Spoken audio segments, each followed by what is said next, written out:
يقول أولا ننبه لمسألة المسافر الذي يسافر عن طريق الطائرة أن يتنبه إلى مثل هذه المسألة، وهو أن يحتاط عندما يريد أن يأتي بعمرة ويعرف أنه سوف يمر بالميقات من خلال هذه الطائرة. ولذلك نقول أن عليه أن يستعد أولا قبل صعوده للطائرة بلبسه للإحرام ويستعد لذلك، وإذا لم يستعد قبل ذلك يستعد بعد إقلاع الطائرة بوقت يكون مستعدا.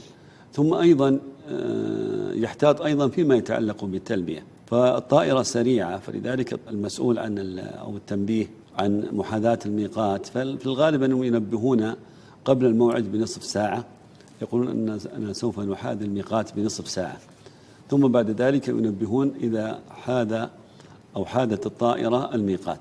ولذلك على المسلم أن يحتاط في هذه المسألة، فلو أنه لبى قبل الوقت يعني قبل محاذاة الميقات ب5 دقائق أو ب10 دقائق فنقول لا حرج في ذلك، ولكن الإشكالية أنه لو تعدى الميقات بدقيقة واحدة فإن عليه في هذه الحالة فدية ولا يستطيع أن يرجع لأنه في الطائرة. صحيح. ولذلك يجب أن يحتاط إذا أعلن المذيع في الطائرة بأنه باقي 5 دقائق فإنه يلبي مباشرة ولا حرج عليه لو أنه لبى قبل المحاذاة الحقيقية قبل ذلك، لأن الطائرة سريعة.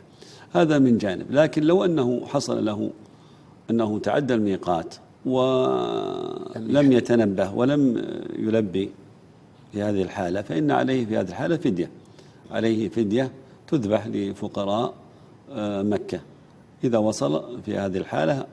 وفي حالة ثانية ممكن أنه يرجع إلى الميقات، ممكن أنه إذا وصل إلى جدة، لكن لو أنه تعدى الميقات ولبى فقد دخل في الإحرام، فلا يصلح في هذه الحالة أن يرجع إلى الميقات.